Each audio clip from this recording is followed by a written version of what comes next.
Cuba praises fair U.S. pledge on terrorism list. Cuba has welcomed as fair the U.S. decision to remove it from a list of state sponsors of terrorism, saying it should never have been on the list in the first place. The move comes amid the normalization of ties between the U.S. and Cuba. The Caribbean country's presence on the list alongside Syria, Iran and Sudan was a sticking point for Cuba during talks to reopen embassies. The U.S. trade embargo against Cuba remains and can only be ended by Congress. Mr. Obama met Cuban President Raul Castro at the Summit of the Americas in Panama last week, 4 months after he announced a historic thaw in ties with the communist island nation.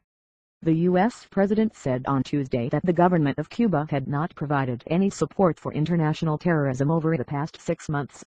He added that it had provided assurances that it will not support acts of international terrorism in the future.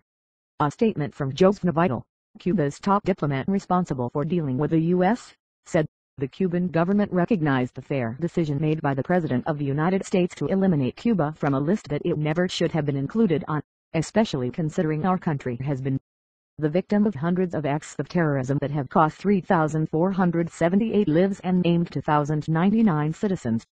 At the scene, BBC's Vanessa Bush-Slaughter at the Americas Summit. While all the attention may have been focused on Presidents Castro and Obama, there were 33 other delegations as well.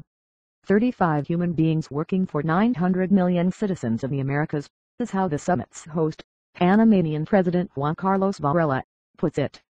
And there is certainly no shortage of problems in the Western Hemisphere for them to tackle.